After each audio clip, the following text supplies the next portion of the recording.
Hello students, welcome to minded brains. This is Anamika Singh. कैसे हैं आप सभी? सो आई होप आप सभी बहुत अच्छे होंगे और मैं स्टार्ट कर रही हूँ आज के इस प्यारे से सेशन को, जहाँ पर आप सभी जानते ही हैं कि हमारा एनसीईआरटी सॉल्यूशन आज हमें स्टार्ट करना है। सो बात कुछ इस प्रकार से है बेटा कि चैप्टर का नाम आपको पता ही है कि हमारा सेकंड चैप्टर केमिस्ट्री का चल रहा है, अम्ल क्षारक एवं लवण वाला।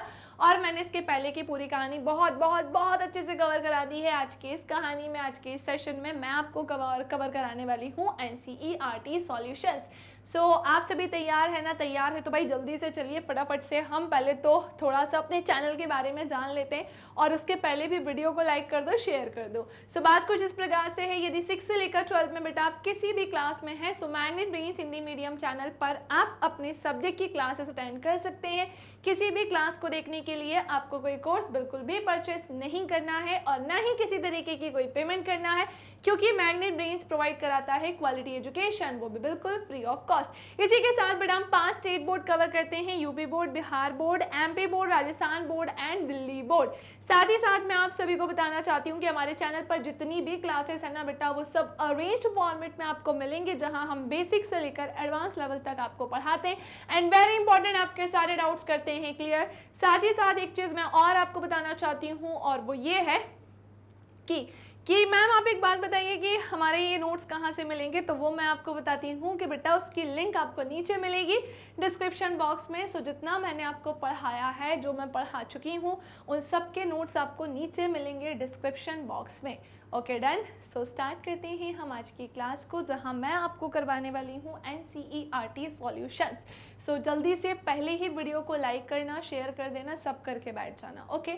सो आपके एनसीईआरटी सॉल्यूशंस की अगर मैं बात करूँ बेटा, स्टार्टिंग में कुछ एमसीक्यूज हैं जो हमें डिस्कस करने होंगे। सो स्टार्ट करते हैं। पहला क्वेश्चन आपके सामने है जो हमसे ये कह रहा है कि कोई विलयन लाल लिटमस को नीला कर देता है, इसका पीएच संभवतः क्या होगा?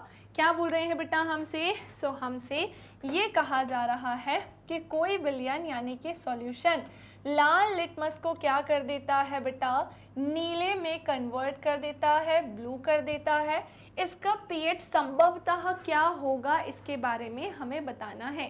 पीएच के बारे में आप जानते ही हैं, यदि आप भूल गए हैं सो भाई इसके पहले के सेशंस जरूर देखना, जहां मैंने पीएच स्केल के बारे में पढ़ाया है। सो सुनो सुनो सुनो, अब बात कुछ ऐसी आती है कि अगर हम बात करें कि मैम इसका पीएच संभवतः क्या हो सकता है, क्या वो 1 होगा, 4 होगा, 5 होगा या फिर 10 होगा?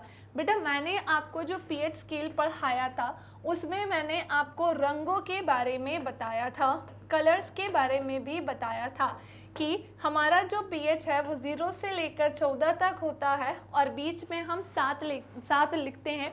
क्यों? क्योंकि इसी के आधार पर हम और अम्लीयता नीचे जाएगी, मतलब जिसका भी पीएच 0 से 7 के बीच होगा वो अम्लीय होगा पदार्थ, और जिसका पीएच 7 से 14 के बीच में होगा तो वो क्षारीय होगा। इस बेस पर हम इसे जानते हैं। सो बेटा मैंने आपको एक प्रॉपर एक्टिविटी के थ्रू बताया था, बट उसके पहले मैंने उस पूरे पार्ट को क्लियर किया था कि भाई पीएच के आधार पर ही उनके कलर्स होते हैं, उनके रंग होते हैं। इसी के साथ मैंने आपको अम्ल और क्षार में पढ़ाया था कि अम्ल में नीले लिटमस पेपर या लाल लिटमस पत्र का क्या होता है। क्षार में भी मैंने आपको बताया था कि जैसे अम्ल है तो ये टेस्ट में खट्टे होते हैं, क्षार जो है वो टेस्ट में कड़वे होते हैं। सारी चीजें मैं आपको पढ़ा चुकी हूँ। अब हमसे कह रहे हैं कि कोई सॉल्यूशन, कोई विलयन लाल लिटमस को नीला कर देता है, इसका पीएच संभवतः कितना हो सकता है या कितना होगा? तो सुनो, इसका पीएच होगा 10। अगर ऐसा हो रहा है तो इसका पीएच हम जनरली क्या मान सकते हैं? सारे ऑप्शंस जब हम ध्यान से देखेंगे तो हमें पता चलेगा कि इस कंडीशन की बात चल रही है, मतलब इसका पीएच कितना होगा? 10 होगा। Okay done. नाउ नेक्स्ट आते हैं हम हमारे सेकंड क्वेश्चन की तरफ, जो कि है आप सभी के सामने। सो ये अभी स्टार्टिंग में बेटा एमसीक्यूज ही आपको मिलेंगे, फिर धीरे धीरे करके 1 बाय 1 हम सारे क्वेश्चंस को क्या करेंगे? डिस्कस। सो ये है हमारा क्वेश्चन नंबर 2। कोई सॉल्यूशन, कोई विलयन अंडे के पिसे हुए कवच से अभिक्रिया कर गैस उत्पन्न करता है। वेरी इंपॉर्टेंट है ना। पहले क्वेश्चन रीड करते हैं कि कोई विलयन, कोई सॉल्यूशन ऐसा है जो अंडे के पिसे हुए जो कवच होते हैं ना बेटा, उससे अभिक्रिया कर एक गैस उत्पन्न करता है जो चूने के पानी को क्या कर देता है, दूधिया कर देता है। क्या कहा मैंने आपसे कि जो चूने के पानी को क्या कर देता है, दूधिया। इस विलयन में क्या होगा, क्या लगता है कि इस विलयन में क्या होगा जहां इतनी पूरी कहानी हुई है। अब आप सोच रहे होंगे कि मैम इतने बड़े बड़े क्वेश्चंस कई बार हमें याद नहीं होते हैं। यस बेटा, इतना आसान किसी के लिए नहीं होता है। हम भी जब स्कूल में थे तो ऐसे बड़े बड़े सेंटेंस देखकर तो हम घबरा जाते थे, बट हम सबसे पहला तरीका यही अपनाते हैं हमेशा से। मेरी बचपन से आदत है, आप सब भी डालिए। मैं हमेशा से एक चीज़ कहती आई हूँ कि किसी भी क्वेश्चन को बार बार रीड करो ताकि वो हमारे दिमाग में बैठे। तो हमसे बोल रहे हैं कि कोई विलयन अंडे के पिसे हुए कवच से अभिक्रिया करके गैस उत्पन्न करता है जो चूने के पानी को दूधिया कर देती है। इस विलयन या इस सॉल्यूशन में क्या होगा, क्या यहाँ पर NaCl होगा, या फिर यहाँ पर HCl है, या फिर LiCl होगा, या फिर KCl होगा यानी पोटेशियम क्लोराइड होगा। क्या लगता है यहाँ पर क्या होना चाहिए बेटा, ध्यान से सुने। इसमें HCl यानी हाइड्रोक्लोरिक होगा। क्या होगा, हाइड्रोक्लोरिक होगा। Okay done. चलिए नाउ नेक्स्ट क्वेश्चन की तरफ आते हैं। क्वेश्चन नंबर 3 ये रहा आपके सामने। सोडियम हाइड्रोक्साइड का 10 ml विलयन HCl के 8 ml विलयन से पूर्णतः उदासीन हो जाता है। क्या बोल रहे हैं कि सोडियम हाइड्रोक्साइड का जो 10 ml विलयन है, 10 ml विलयन है, वो HCl के 8 ml विलयन से क्या होता है, पूर्णतः उदासीन हो जाता है, न्यूट्रल हो जाता है।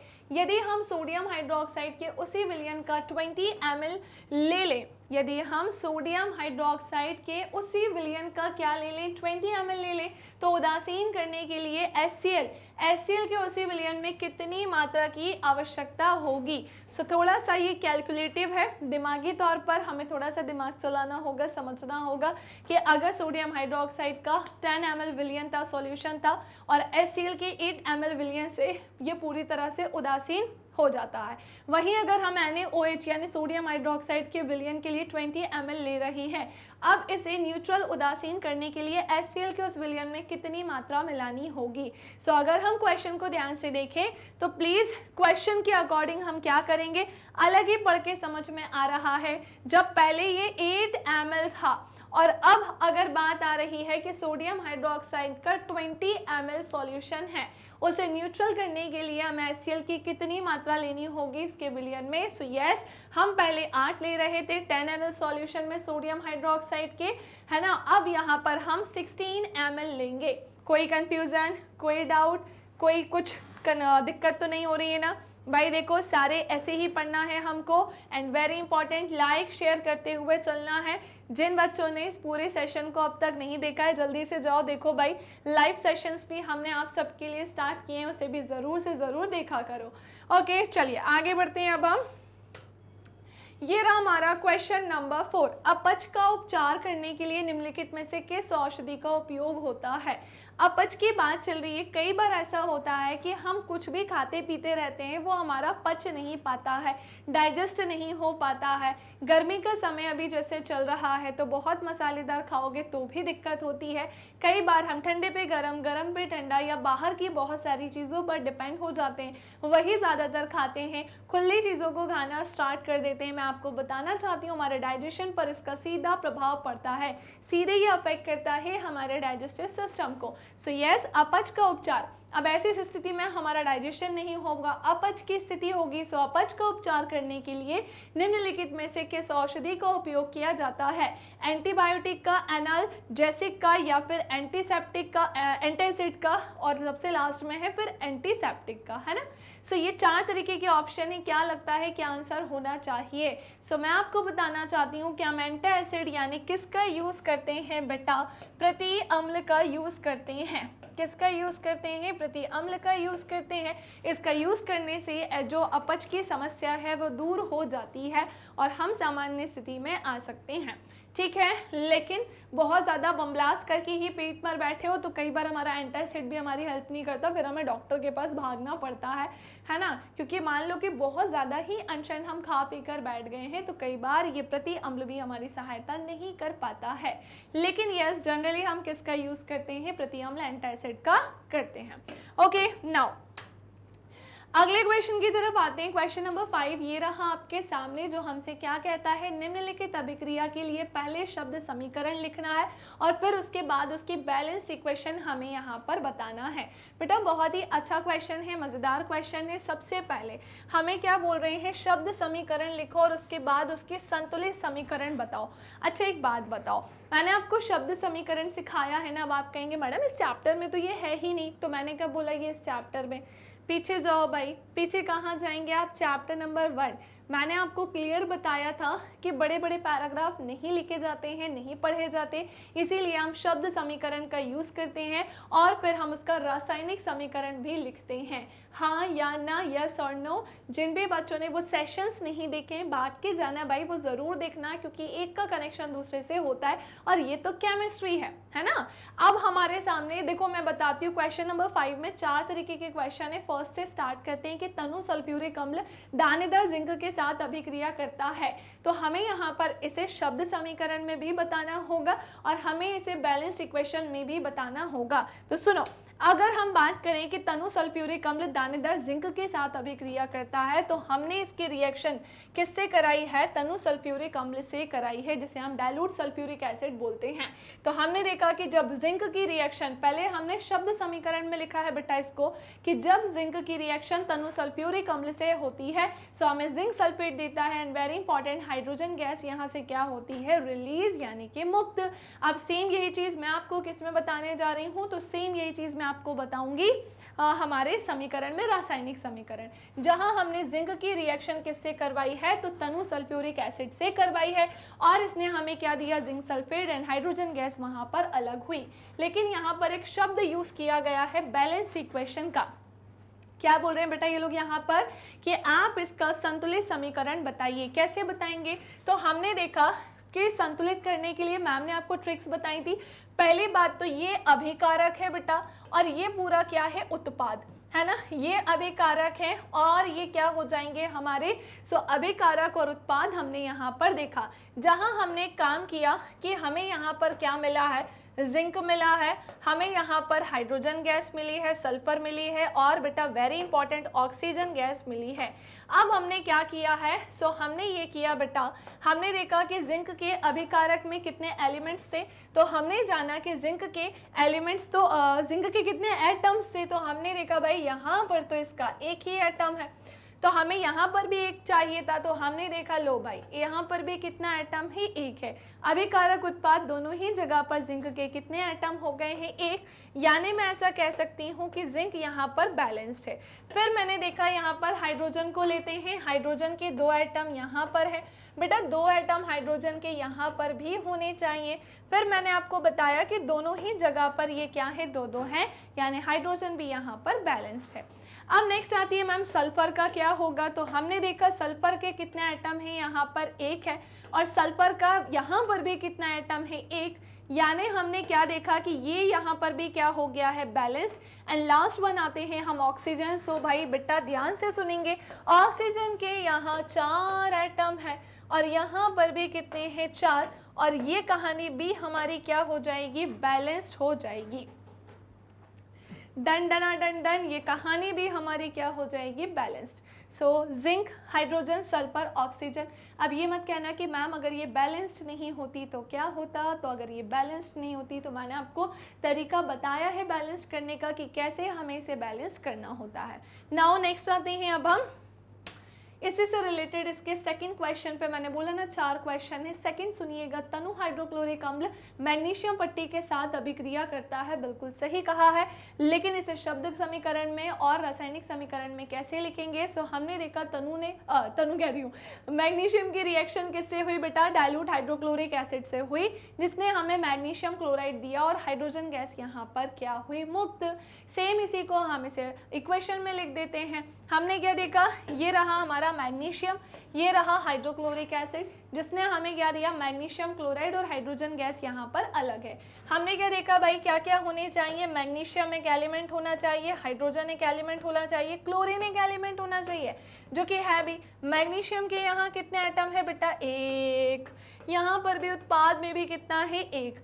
वहीं अगर मैं हाइड्रोजन की बात करूंगी कितने एटम है बेटा 2, और यहाँ पर भी बेटा हाइड्रोजन के कितने एटम है 2। क्लोरीन की बात करूंगी सो क्लोरीन के कितने एटम है 2, यहाँ पर भी कितने एटम है क्लोरीन के, सो वो भी है 2। सो क्लोरीन हाइड्रोजन दोनों की यहाँ पर 2-2 एटम हैं। हमने इसे बैलेंस किया, हमने देखा कि भाई अभिकारक उत्पाद दोनों ही जगह पर एटम्स या परमाणुओं की संख्या इक्वल होने के कारण हम बोल सकते हैं, और बोलेंगे ही, सकते क्या है, बोलेंगे कि ये इक्वेशन कैसी है बेटा, बैलेंस्ड है।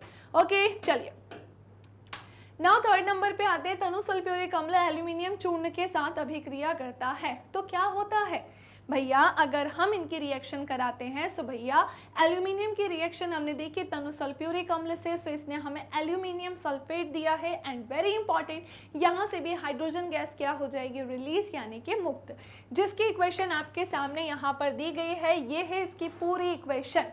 लेकिन मैम ये बैलेंस है या नहीं, तो हमने देखा एल्यूमिनियम है हमारे पास, हाइड्रोजन गैस है, सल्फर है, और क्या है बेटा, ऑक्सीजन गैस है। ठीक है, समझ पाए कि नहीं समझ पाए, हमने देखे 4 तरीके के एलिमेंट्स हैं हमारे पास। अब हमने क्या जाना बेटा, एल्यूमिनियम का यहाँ अभिकारक में कितने एटम है, 2 है। एल्यूमिनियम के यहाँ पर भी कितने एटम होंगे बेटा, सो वो भी 2 ही होने वाले हैं। वहीं अगर मैं हाइड्रोजन की बात करूंगी ना, सो हाइड्रोजन के यहाँ पर 3 दूनी बेटा 6 हो जाएंगे। कितने एटम होंगे, 6 आते हैं अब यहाँ पर। सो भाई बिल्कुल सही, यहाँ पर भी हाइड्रोजन के कितने एटम है बेटा 6, यानी ये 2 चीजें तो हमारी दोनों ही साइड अभिकारक उत्पाद में चंगू मंगू कैसी है, बैलेंस्ड है। अब हमने जाना कि सल्फर का क्या होगा, तो हमें पता चला कि सल्फर के यहाँ पर कितने एटम है, तो ध्यान से देखो सल्फर के हैं 3 एटम। सेम यही कहानी कहाँ होती है, इधर पर भी, तो सल्फर के यहाँ पर भी कितने एटम है, 3 है कि नहीं है। एंड लास्ट आते हैं हम ऑक्सीजन की तरफ, 3 एटम यहाँ, 4 यहाँ, 4 दिया कितना होगा, 12 यहाँ हो जाएंगे। और सेम यही चीज़ यहाँ है, ऑक्सीजन के 4 यहाँ, 3 यहाँ, ये 3 दोनों के लिए ही है, तो ये 4 दिया 12, यानी बेटा ऑक्सीजन के 12 एटम होंगे। हमने क्या जाना चंगू मंगू, तो हमने ये जाना है कि अगर हम बात करते हैं अभिकारक उत्पाद के बारे में, सो इस इक्वेशन को भी अगर हम देखें तो ये भी पूरी तरह से क्या है, बैलेंस्ड है। हम सब करते चलना, समझ में तो आ रहा है ना पूरा जो बोलते चल रही हूँ मैं। ओके अब आते हैं हम लास्ट, तनु सल्फ्यूरिक अम्ल लोह के रेतन के साथ अभिक्रिया करता है। सो अगर लोह के रेतन के साथ अभिक्रिया करता है तो क्या होता है, सो भैया फेरस क्लोराइड प्राप्त होता है। And very important, hydrogen gas क्या होती है, मुक्त। सो आयरन की रिएक्शन हमने किससे देखी, हाइड्रोक्लोरिक एसिड से, इसने क्या दे दिया, फेरस क्लोराइड दे दिया। एंड हाइड्रोजन गैस क्या हो गई, मुक्त हो गई। चलो ये बैलेंस है कि नहीं, से हम डायरेक्ट देख लेते हैं। आयरन का 1 एटम बेटा यहाँ पर है, सो आयरन का 1 एटम यहाँ पर भी है, हाइड्रोजन के 2 एटम यहाँ है, हाइड्रोजन के बेटा 2 एटम यहाँ पर भी है। क्लोरीन के बेटा कितने एटम है, 2 है, सो यहाँ पर भी इसका कितना एटम है, 2। हमने जाना कि हमारा LHS RHS दोनों इक्वल है। अभिकारक उत्पाद के एलिमेंट में जितने एटम है वो दोनों ही कैसे हैं बेटा, इक्वल है। ओके नाउ अब आते हैं हम हमारे अगले क्वेश्चन की तरफ। एंड आई होप कि आपको 5 क्वेश्चन बहुत अच्छे से समझ में आ गए होंगे। 6 नंबर के क्वेश्चन की तरफ आते हैं हम। अल्कोहल एवं ग्लूकोज जैसे यौगिकों में भी हाइड्रोजन होते हैं। जी हाँ, अल्कोहल और ग्लूकोज के जो कंपाउंड्स होते हैं ना, ये इसका जो कंपाउंड है, इनमें भी ये एक्चुअली में कंपाउंड है और इनमें भी क्या होते हैं, हाइड्रोजन होते हैं। फॉर एग्जांपल ग्लूकोज से C6H12O6 होता है बेटा। सो इसमें हाइड्रोजन है ना, तो बस वही कह रहे हैं। लेकिन इनका वर्गीकरण अम्ल की तरह नहीं होता है। जैसे अगर मैं HCl हाइड्रोक्लोरिक एसिड की बात करूंगी, सो वो एक एसिड है, लेकिन उसका जो हाइड्रोजन होगा ना, अभी जानेंगे ऐसा क्यों बोला है, अब पूरा नहीं बता रही, अभी बस 2 मिनट रुको। सो अल्कोहल एवं ग्लूकोज जैसे यौगिकों में भी हाइड्रोजन होते हैं, ये बताने के पीछे एक कारण था, है ना। लेकिन इनका वर्गीकरण अम्ल की तरह नहीं होता है, ये भी हमसे कहा जा रहा है। एक क्रियाकलाप द्वारा इसे साबित कीजिए। सो वो क्रियाकलाप मैं आपको बताऊंगी, जहां पर हम एक एसिड का भी यहाँ पर हेल्प लेंगे समझने के लिए। इसके लिए मैं आपको एक डायग्राम ड्रॉ करके पूरा पढ़ाऊंगी, जहाँ एक में मैं कौन सा सोल्यूशन लेने जा रही हूँ अल्कोहल का, एंड सेकेंड में मैं कौन सा लूंगी ग्लूकोज का। और आपको समझाने के लिए एक में मैं एक एसिड भी ले लूंगी, हाइड्रोक्लोरिक एसिड भी, ताकि आपको चीजें अच्छे से समझ में आ जाएं कि इन ऐसा होने पर क्या होता है। ठीक है, तो पहले तो एक काम करेंगे, पहले तो आपको कमेंट सेक्शन में इसका आंसर देते हुए चलना है। और इसी के साथ साथ आपको बताना है कि इसका आंसर क्या होगा। अल्कोहल और ग्लूकोज जैसे यौगिकों में हाइड्रोजन होते हैं, लेकिन इनका वर्गीकरण अम्ल की तरह नहीं होता है। आपको बताना है कि ऐसा क्यों, कौन सी वो एक्टिविटी है ना। इसी के साथ पहले मैं आपको इसकी थ्योरी बता रही हूँ, फिर मैं आपको इसका डायग्राम ड्रॉ करके बताऊंगी। ओके, चलिए ध्यान से देखिएगा। आप देख पा रहे हैं यहाँ पर अल्कोहल और ग्लूकोज के बारे में बात चल रही है। एसिड के बारे में मैंने जानबूझ के इसमें नहीं लिखा है, क्योंकि मैं उसे ड्रॉ करके पढ़ाऊंगी और इसे भी पूरा ड्रॉ करके अलग से पढ़ाऊंगी। सो पहले तो बेटा आपको क्या लेना है, स्क्रीनशॉट लेना है, फिर हम इनके आयंस के बारे में, हाइड्रोजन आयन के बारे में जानेंगे। पहले स्क्रीनशॉट ले लीजिए फटाफट से। चलिए, तो आप सभी ने स्क्रीनशॉट ले लिया है। अब हम फटाफट से आगे बढ़ते हैं। जैसा कि मैंने आप सभी से अभी प्रॉमिस किया कि मैं आपको डायग्राम की हेल्प से पढ़ाऊंगी, तो चलिए डायग्राम बनाते हैं और फटाफट से बढ़ते हैं इसके तरफ। सो बेटा क्वेश्चन में हमसे क्या क्या बोला था, तो हम पहले क्वेश्चन को देखेंगे। अल्कोहल ग्लूकोज जैसे यौगिकों में भी हाइड्रोजन होते हैं, लेकिन इनका वर्गीकरण अम्ल की तरह नहीं होता है। एक क्रियाकलाप की हेल्प से हमें इसे समझाना था, तो इतना दूर क्यों जाना, यहीं पे बना लेते हैं। तो मैंने लिया है भाई यहाँ पर एक बीकर। पहले तो मैं आपको बता देती हूँ, मैंने लिया है यहाँ पर एक छोटा सा बीकर। ठीक है, ज़्यादा छोटा हो गया, लंबा हो गया था एक्चुअली में। ये हो गया है एक बीकर, जिसमें मैंने क्या लिया है, नीचे कॉर्क लिया है। ये क्या है, कॉर्क है। ओके, सुनते चलेंगे बेटा। ये मैंने क्या लिया है, यहाँ पर कॉर्क लिया है। ओके, अब इसमें क्या लगी हुई हैं, दो कील लगी हुई हैं।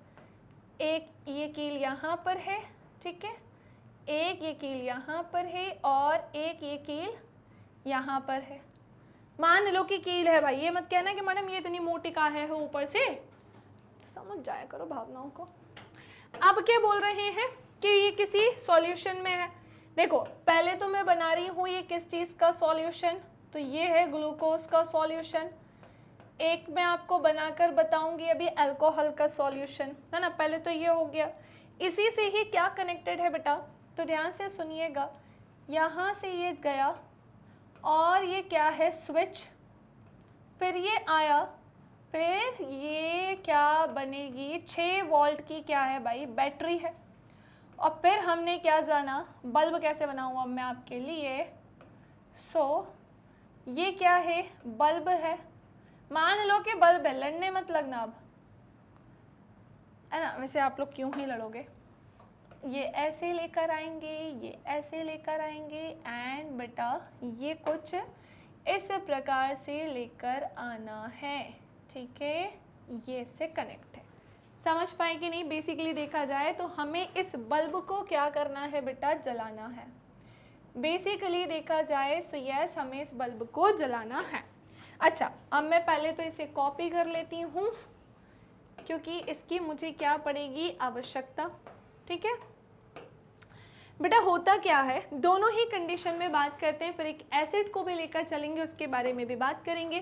फर्स्ट ऑफ ऑल कौन सी चीज़ क्या है, सो ये है एक कॉर्क, है ना, ये है कॉर्क।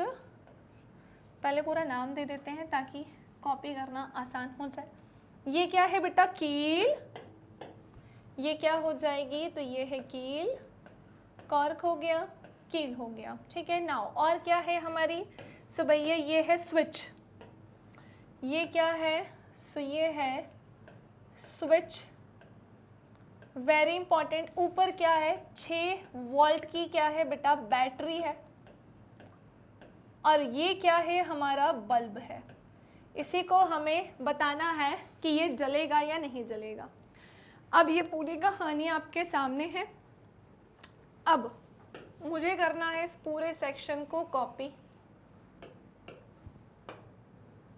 इस पूरे सेक्शन को मुझे क्या करना है, कॉपी। अच्छा, आप ध्यान से सुनेंगे, इस वाले में ये किस चीज़ का सॉल्यूशन है। सो मैं लेके चल रही हूँ फॉर एग्जाम्पल, ये ग्लूकोज का विलयन है, ग्लूकोज विलयन है, ठीक है ना। फिर हमने क्या देखा, फिर हमने ये देखा, ये हो जाएगा क्या, अल्कोहल सॉल्यूशन। क्या हो जाएगा बेटा, अल्कोहल सॉल्यूशन, यानी कि विलयन।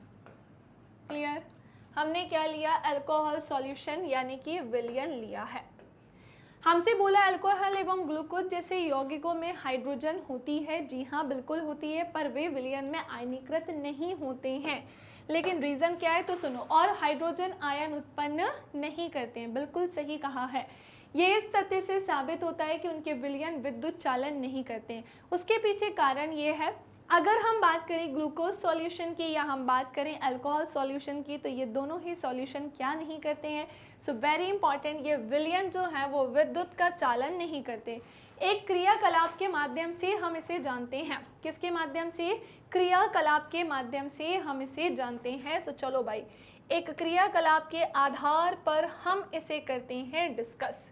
सो बात कुछ इस प्रकार से है, एक बीकर में अल्कोहल ग्लूकोज का हमें विलयन लेने को कहा जा रहा है, ठीक है। सो हम क्या करेंगे, एक काम करते हैं, एक बीकर लेते हैं जिसमें एक में हमने क्या लिया है, अल्कोहल विलयन, दूसरे में क्या लिया है, ग्लूकोज विलयन। एक कॉर्क पर 2 कील लगाकर कॉर्क को बीकर में रख दीजिए, जैसा कि आपको दिखाई दे रहा है, उस पर 2 कील लगा के इसमें रख दिया है। नेक्स्ट अब हम हमसे क्या बोल रहे हैं, किलो को 6 वोल्ट की एक बैटरी के दोनों टर्मिनलों के साथ एक बल्ब और स्विच के माध्यम से जोड़ दें, जैसा कि मैंने जोड़ा है। अब बात आती है कि जब हम इस स्विच को ऑन करते हैं, सो क्या यहाँ पर धारा प्रवाहित होगी, विद्युत धारा प्रवाहित होगी क्या बेटा, ये हमसे बोल रहे हैं। क्या यहाँ पर करंट फ्लो होगा क्या, ये हमसे पूछा जा रहा है। तो सुनो सुनो सुनो, बहुत ध्यान से सुनो कि यहाँ पर विद्युत धारा का प्रवाह ना ही इस कंडीशन में होगा ना ही इसमें होगा। अब विद्युत धारा प्रवाहित कीजिए, विद्युत चालन यहाँ पर नहीं होगा। क्यों नहीं होगा? भले ही यहाँ पर हाइड्रोजन है, लेकिन मैं आपको बताना चाहती हूँ कि यहाँ पर विद्युत का चालन नहीं हो सकता है। क्यों नहीं हो सकता है? क्योंकि इनके विलयन विद्युत चालन नहीं करते हैं। अल्कोहल एवं ग्लूकोज जैसे यौगिकों में हाइड्रोजन होती है, अल्कोहल एवं ग्लूकोज जैसे यौगिकों में हाइड्रोजन होती है, पर वे विलयन में आयनीकृत नहीं होते और हाइड्रोजन आयन उत्पन्न नहीं करते हैं।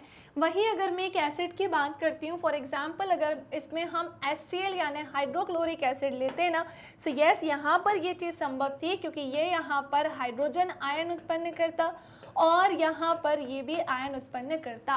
सो हाइड्रोजन आयन उत्पन्न करता, जो विद्युत के चालन के लिए इम्पॉर्टेंट होता है, आवश्यक होता है। समझ पाए कि नहीं समझ पाए? सो आई होप कि आपको ये कहानी अच्छे से क्लियर हो गई होगी, समझ में आ गई होगी। पहले मैंने थोड़ा सा कॉन्सेप्ट बताया, देन आपको मैंने एक एक्टिविटी की हेल्प से, एक क्रियाकलाप की सहायता से इसे समझाया है। ओके, नाउ नेक्स्ट आते हैं अब हम अगले क्वेश्चन की तरफ। आश्रित जल विद्युत का चालक क्यों नहीं होता जबकि वर्षा जल होता है? ठीक है, सो क्वेश्चन ध्यान से सुनेंगे प्लीज। तो हमसे कह रहे हैं कि आश्रित जल विद्युत का चालक क्यों नहीं होता जबकि बेटा वर्षा जल होता है। सो ध्यान से सुनेंगे कि आश्रित जल शुद्ध होते हैं, पहली बात, जिनमें आयन नहीं बनता है तथा विद्युत चालन भी नहीं करता है। विद्युत का चालन आयनों के द्वारा होता है। क्या कह रहे हैं? विद्युत का चालन किसके द्वारा होता है? आयनों के द्वारा होता है। और आश्रित जल शुद्ध हैं, जिनमें लेकिन आयन नहीं बनते हैं, और आयन नहीं बनेंगे और विद्युत का चालन भी नहीं होगा, और विद्युत का चालन तो आयनों के द्वारा ही होता है। वर्षा के जल में थोड़ी मात्रा में क्या होते हैं? अम्ल होते हैं, क्योंकि वायु की उपस्थिति में अगर हम बात करें सल्फर डाइऑक्साइड और नाइट्रोजन डाइऑक्साइड गैस में मिलकर इसे क्या बना दिया जाता है? तो इसे अम्लीय बना दिया जाता है। ये अम्ल हाइड्रोजन आयन उत्पन्न करते हैं, जिसके कारण विद्युत धारा का चालन हो जाता है। किसका चालन हो जाता है? विद्युत धारा का चालन हो जाता है। समझ पाए कि नहीं समझ पाए? सो आश्रित जल विद्युत का चालन क्यों नहीं करते हैं, हमने जान लिया। जबकि वर्षा जल होता है ऐसा, वो भी हमने जाना। क्वेश्चन नंबर 8 है, जल की अनुपस्थिति में अम्ल का व्यवहार अम्लीय क्यों नहीं होता है? क्या बोल रहे हैं बेटा कि जल की अनुपस्थिति में अम्ल का व्यवहार अम्लीय क्यों नहीं होता है? क्योंकि जल की अनुपस्थिति में अम्लों में हाइड्रोजन आयन पृथक नहीं हो पाते, इसीलिए अम्ल का व्यवहार अम्लीय नहीं होता है। केवल जल की उपस्थिति में ही हाइड्रोजन आयन जो है अलग हो पाते हैं, तथा अम्लीय अभिलक्षण दर्शाने के लिए आयनों का बनना जो है वो बहुत ज़्यादा क्या होता है बेटा? इम्पॉर्टेंट होता है। क्या कहा मैंने आपसे? क्योंकि जल की अनुपस्थिति में, एब्सेंस में, अम्लों में हाइड्रोजन आयन पृथक नहीं हो पाते, इसलिए अम्ल का व्यवहार अम्लीय नहीं होता। केवल जल की उपस्थिति में ही हाइड्रोजन आयन अलग हो पाते हैं, और अम्लीय अभिलक्षण दर्शाने के लिए आयनों का बनना क्या है? जरूरी।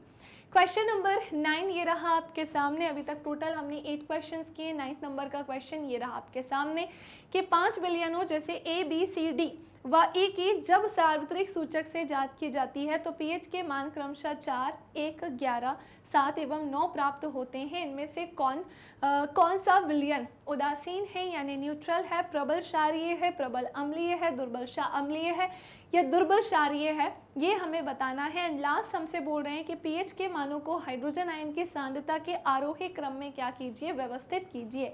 अब मेरी बात ध्यान से सुनिए, इसका पहला आंसर मैं आपको यहीं पर ही देने जा रही हूँ। पहला आंसर यानी कि जो उत्तर है ना, इसी के सामने देने जा रही हूँ, तो आप नोट करना, तो इसी के सामने ही, मतलब आप अलग से कर लेना, बट मैं इसी के सामने दे रही हूँ क्योंकि सब यहीं पर लिखा है। पहली बात तो ये क्या करना है, हमारे पास ये दिया गया है, जैसे 5 बिलियन की बात चल रही है बेटा, कौन कौन से हैं वो, A B C D E. अब हमसे क्या बोल रहे हैं, इनकी पीएच मान हमें बताए गए हैं। इसका है 4, इसका है 1, इसका है 11, इसका है 7 एंड वेरी इंपॉर्टेंट इसका है 9 यानी कि 9। सुनो होता क्या है, होता ये है कि आप सबको बहुत अच्छे से पता है, बहुत अच्छे से क्लियर है कि ये 0 से शुरू होता है और 0, 7, 14 आपको ये अच्छे से पता है। क्या पता है, 0, 7, 14। सो बेटा ध्यान से सुनिएगा, जब 0, 7, 14 बोले तो पीएच स्केल 0 से लेकर 14 तक होता है और 0 से 7 के बीच में हम अम्लीयता के बारे में जानते हैं, मैंने आपको पढ़ाया है। और 7 से 14 के बीच में हमें क्षारकीयता के बारे में पता चलता है ना। आप ध्यान से सुनेंगे, जैसे जैसे पीएच बढ़ता जाएगा क्षारकीयता प्रबल होती जाएगी, स्ट्रांग होती जाएगी। जैसे जैसे पीएच घटता जाएगा अम्लीयता बहुत ज़्यादा बढ़ती जाएगी। इसके आधार पर ही अब हम इस प्रश्न का उत्तर देने जा रहे हैं। हमने जाना कि इनमें से क्या उदासीन है यानी कि न्यूट्रल है। सो हम क्या बोलेंगे कि अरे भाई ये जो डी वाला है ना, ये न्यूट्रल है यानी कि उदासीन है। ये क्या है, सो जिसका पीएच 7 है वो कैसा है, न्यूट्रल यानी कि चंगू मंगू उदासीन होगा। नेक्स्ट आते हैं प्रबल क्षारीय है। प्रबल क्षारीय है और वो क्या है, तो सुनो, प्रबल क्षारीय बोले तो स्ट्रॉन्ग एल्कलाइन की बात चल रही है, स्ट्रॉन्ग बेस की बात चल रही है। सो अगर हम इसकी तरफ जाएं, सो ये किस कंडीशन में होगा, जब पीएच कैसा होगा, ज़्यादा, और वो कहाँ पर है, सो भैया वो 11। अगर किसी का पीएच क्या है, 11 है, तो हम क्या बोलेंगे, पीएच अगर 11 है इसका मतलब सी वाले सॉल्यूशन की विलयन की बात चल रही है। सो प्रबल क्षारीय है और वो क्या है, सी। क्यों है, क्योंकि इसका पीएच कितना है, 11 है। 11 के ऊपर कुछ ऑप्शन में है ही नहीं, तो आंसर 11। अब प्रबल अम्लीय स्ट्रॉन्ग एसिड की बात चल रही है, सो ऑब्वियस सी बात है वो क्या होगा, हमारा बी वाला, क्योंकि इसका पीएच कैसा है, सबसे कम। जैसे जैसे पीएच घटता जाएगा, बहुत कम होता जाएगा, अम्लीयता बढ़ती जाएगी। नेक्स्ट आते हैं दुर्बल अम्ल कौन सा है। सो देखो 9 की अगर बात करूँ तो वो तो क्षार में चला जाएगा, 4 की बात करूंगी तो अम्ल में ही जाएगा 4, लेकिन कैसा होगा, दुर्बल अम्ल होगा, क्योंकि 0 से 7 के बीच का है तो वो हम दुर्बल अम्ल में लेके जाएंगे। जो 0 के बिल्कुल पास में होगा वही स्ट्रॉन्ग एसिड होगा। एंड लास्ट वन क्या है, दुर्बल क्षारीय। बचा क्या, तो बचा हमारा ये। अच्छा एक चीज़ और, प्रबल अम्ल की बात करें तो ये हमारा बी हो जाएगा। दुर्बल अम्ल की अगर बात करेंगे ये हमारा ए होगा, और दुर्बल क्षार की बात करेंगे तो ये हमारा ई होगा। ओके, ये हमारा क्या हो जाएगा भाई, ई होगा। तो मैंने आपको सारी कहानी बता दी है, क्यों, कहाँ, कब, कैसे, क्या हुआ, सब जान लिया। पीएच के मानों को हाइड्रोजन आयन की सांद्रता के आरोही क्रम में हमें क्या बताना है, व्यवस्थित करना है। सो ये कुछ इस प्रकार से व्यवस्थित होगा हाइड्रोजन आयन की सांद्रता के आधार पर। कैसे व्यवस्थित होगा, सो पहले आएगा सी, फिर आएगा ई, यानी कि पहले क्या आ रहा है, ये वाला, फिर आ रहा है ये वाला।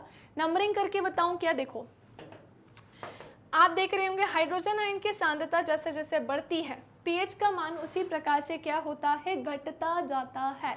तो हमने क्या देखा कि हमारे में पहले सी वाला जो है, ये जो है जिसका पीएच 11 है, फिर अगर ई वाले की बात करें इसका पीएच 9 है, डी वाले की बात करेंगे तो इसका पीएच कितना होगा, 7 होगा, ए वाले की बात करेंगे तो इसका पीएच 4 होगा, और इसकी बात करेंगे तो वो कितना होगा, 1।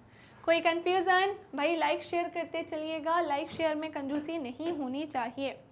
नाउ नेक्स्ट आते हैं क्वेश्चन नंबर 10। परख नली ए एवं बी में समान लंबाई की मैग्नीशियम की पट्टी लीजिए और परख नली ए में हाइड्रोक्लोरिक अम्ल तथा बी में एसिटिक एसिड डालना है और दोनों अम्लों की मात्रा तथा सांद्रता कैसी है, समान है। दोनों अम्लों की ही मात्रा और सांद्रता कैसी है, इक्वल यानी समान। किस परख नली में ज़्यादा तेजी से बुदबुदाहट होगी और क्यों होगी? किस परख नली में ज़्यादा तेजी से बुदबुदाहट होगी और क्यों? सुनो, तो परख नली ए में ज़्यादा बुदबुदाहट होगी क्योंकि हाइड्रोक्लोरिक अम्ल एसिडिक अम्ल से ज़्यादा एसिडिक नेचर का होता है, अधिक प्रबल अम्ल होता है। इसीलिए HCl की बात करेंगे, यानी कि हाइड्रोक्लोरिक एसिड की बात करते हैं, वो पूर्ण वियोजित होकर अधिक आयन देता है और मैग्नीशियम की क्रिया हाइड्रोक्लोरिक अम्ल से तीव्र होती है, जिससे क्या होती है, हाइड्रोजन गैस निकलती है। मैग्नीशियम की क्रिया हाइड्रोक्लोरिक अम्ल से तीव्र होगी, इससे तीव्र होगी और क्या होगा, हाइड्रोजन गैस निकलेगी। ओके, चलिए। सो किस परख नली में अधिक तेजी से बुदबुदाहट होगी और क्यों होगी, तो ये हमने जान लिया। और दोनों अम्लों की सांद्रता समान है, ये तो हमने पढ़ ही लिया था। Next question number 11। ताजे दूध के पीएच का मान 6 होता है, दही बन जाने पर इसके पीएच के मान में क्या परिवर्तन होगा, अपना उत्तर समझाइए। तो सुनो, ताजे दूध के पीएच का मान 6 होता है, दही बनने की प्रक्रिया में लैक्टिक अम्ल का क्या होता है, निर्माण। इसीलिए दही के पीएच का मान क्या होगा, 6 से कम होगा। तो ताजे दूध के पीएच का मान 6 होता है और दही बन जाने पर इसके पीएच मान में क्या परिवर्तन होगा, तो ताजे दूध के पीएच का मान 6 है, दही बनने की प्रक्रिया में यहाँ पर लैक्टिक एसिड बनेगा, इसलिए दही के पीएच का मान क्या होगा, 6 से कम। Question number 12। एक ग्वाला ताजे दूध में थोड़ा बेकिंग सोडा मिलाता है।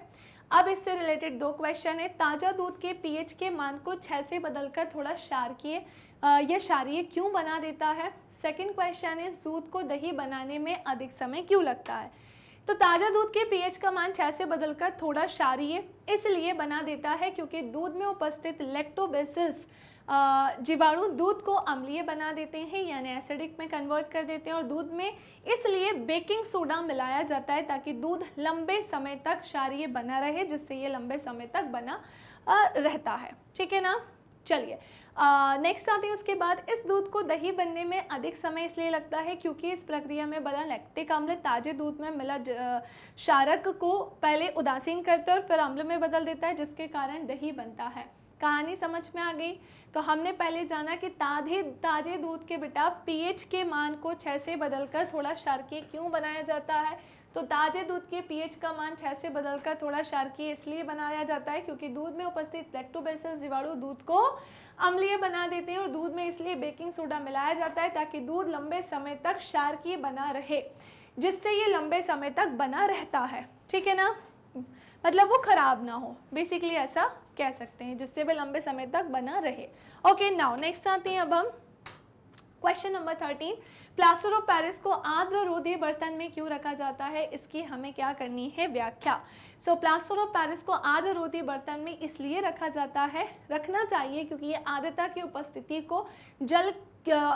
उपस्थिति में जल को क्या कर लेता है, एब्जॉर्ब, और एब्जॉर्ब करने के बाद वो ठोस पदार्थ यानी जिप्सम को बनाता है, जिसके कारण इसमें जल के साथ मिलकर जमने का गुण जो है वो नष्ट हो जाता है। जल के साथ मिलकर जमने का जो गुण है ना वो क्या हो जाता है, नष्ट हो जाता है। नाउ नेक्स्ट आते हैं क्वेश्चन नंबर 14। 2 क्वेश्चन और, एक 14 और एक 15, देन ये क्या हो जाएगा, फिनिश। सो क्वेश्चन नंबर 14 हमसे क्या कहता है, उदासीनीकरण अभिक्रिया क्या है, 2 उदाहरण इसके दीजिए। क्या बोल रहे हैं, उदासीनीकरण अभिक्रिया क्या है, इसके 2 उदाहरण दीजिए। सो पहले तो मेरी बात ध्यान से सुनिए, मैं आपको पहले एक्सप्लेन करूंगी कि उदासीनीकरण अभिक्रिया क्या है और उसके बाद मैं आपको एक दोनों की 2 उदाहरण बोले हैं ना, सो इसकी जो इक्वेशन है वो लिखकर बताऊंगी। ओके, तैयार है ना भाई। चलो तो जल्दी से जानते हैं इसके बारे में। सो बात कुछ ऐसी है कि वह अभिक्रिया जिसमें क्षारक एवं अम्ल अभिक्रिया कर जल एवं लवण का क्या करते हैं, निर्माण। इस अभिक्रिया को ही हम क्या कहते हैं, उदासीनीकरण अभिक्रिया कहते हैं।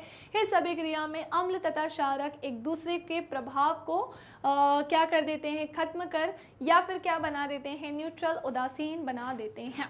तो ध्यान से सुने, मेरे से क्या बोला था, मेरे से क्या क्वेश्चन में क्या बोला था, 2 उदाहरण हमसे बोले थे। तो एक काम करते हैं, हम यहाँ पर किसकी रिएक्शन कराते हैं, सोडियम हाइड्रोक्साइड की रिएक्शन कराते हैं HCl यानी हाइड्रोक्लोरिक एसिड के साथ करवाते हैं। तो जब हम इसकी रिएक्शन इससे कराएंगे बेटा तो हमें क्या प्राप्त होगा, NaCl and very important H2O यहाँ से क्या होगा, उत्पन्न होगा। अब ये हमारे सामने इक्वेशन बैलेंस है या नहीं, तो हमने क्या देखा, चलो पहले एक और लिख लेते फिर इक्वेशन बैलेंस करेंगे। अगर H2SO4 की रिएक्शन बेटा किससे हुई, सो अगर हम इसकी रिएक्शन करा देते हैं कैल्शियम हाइड्रोक्साइड से कराते हैं, फॉर एग्जाम्पल मान लेते हैं कि हमने इसकी रिएक्शन क्या कराई, कैल्शियम हाइड्रोक्साइड से कराई, फिर यहाँ पर क्या होगा बेटा, वेरी इंपॉर्टेंट CaSO4 बनेगा और क्या होगा, पानी उत्पन्न होगा, पानी भी प्राप्त होगा। अब मुझे बताओ ये इक्वेशन बैलेंस्ड है या नहीं, तो बिल्कुल बैलेंस्ड है। पहली बात तो सोडियम का एक एटम यहाँ है, सोडियम का एक एटम यहाँ है। ऑक्सीजन की बात करेंगे सो उसका एक एटम यहाँ है, सो ऑक्सीजन का एक एटम यहाँ है। हाइड्रोजन के 2 एटम यहाँ है, सो हाइड्रोजन के 2 एटम यहाँ है। क्लोरीन का एक एटम यहाँ है, सो यहाँ पर भी क्लोरीन का एक एटम तो है ही। फिर हमने जाना नीचे वाला भी देखेंगे, अब बैलेंस हो गया ना, ये तो बैलेंस हो गया। हाइड्रोजन के 2 एटम यहाँ पर नहीं है, ज़्यादा है। हमने देखा हाइड्रोजन के 2 एटम यहाँ है और 2 यहाँ है, यानी हाइड्रोजन के कुल कितने एटम हो जाएंगे, 4। सेम यहाँ पर भी 4 होने चाहिए, सो बस हाइड्रोजन के 4 एटम हमें यहाँ पर भी मिल गए। और क्या बोल रहे हैं सल्फर के बारे में, तो सल्फर का एक एटम यहाँ पर है, वेरी इंपॉर्टेंट, एक यहाँ पर है। फिर हमने देखा ऑक्सीजन के भाई 4 यहाँ पर है, सुनना, और ऑक्सीजन के 2 यहाँ पर है, मतलब ऑक्सीजन के कितने एटम है, 6। हमने देखा ऑक्सीजन के 4 एटम यहाँ पर है और ऑक्सीजन के 2 एटम यहाँ पर है, ये भी कितने हो गए, 6। अब बचा क्या, कैल्शियम। कैल्शियम की बात करते हैं, सो इसका एक एटम यहाँ है और इसका एक एटम यहाँ है। थोड़ा गुचड़ पुचड़ हो गया ना, लेकिन आपको पता ही है कि इक्वेशन को कैसे बैलेंस्ड किया जाता है, कैसे समझा जाता है। जल्दी से इसको नोट डाउन कर तो लिया ही होगा, बस मैं आपको बैलेंस इसे करके बता रही थी। चलिए तो अगले क्वेश्चन की तरफ, और ये है हमारा आज का लास्ट क्वेश्चन कि धोने का सोडा एवं बेकिंग सोडा के हमें दो प्रमुख उपयोग बताने हैं। सो मेनली इनका यूज़ कहाँ कहाँ होता है, चलिए हम फटाफट से इसे देखते हैं। सबसे पहले तो हम धोने के सोडे का उपयोग देखेंगे और फिर हम बेकिंग सोडा के उपयोग देखेंगे। सोडियम कार्बोनेट का जो उपयोग है वो बेसिकली कांच, साबुन, कागज उद्योगों में होता है। इसी के साथ इसका उपयोग बोरेक्स जैसे सोडियम यौगिक के बनाने में भी होता है। बेकिंग सोडे का यूज़ कहाँ पर होता है, सो इसका उपयोग खाने की चीज़ों को मुलायम, स्पंजी और खस्ता बनाने के लिए किया जाता है और कभी कभी इसका उपयोग खाने को शीघ्रता से पकाने के लिए भी किया जाता है। That's it. आई होप आपको दोनों ही कहानी अच्छे से समझ में आ गई होगी और ये था हमारा लास्ट क्वेश्चन। और यहाँ पर फाइनली आपका NCERT सॉल्यूशन होता है complete. And very important, video को अभी तक लाइक नहीं किया है तो इसे ज़रूर से ज़रूर लाइक कर देना, शेयर कर देना एंड हमारे प्यारे से इस चैनल को कर दीजिएगा सब्सक्राइब।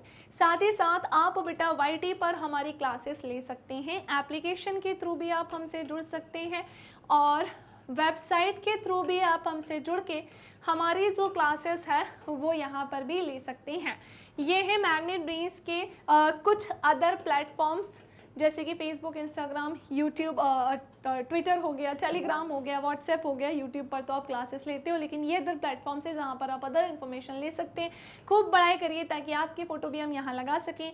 ई नोट्स, ई बुक के लिंक आपको कहाँ मिलेगी, नीचे डिस्क्रिप्शन बॉक्स में।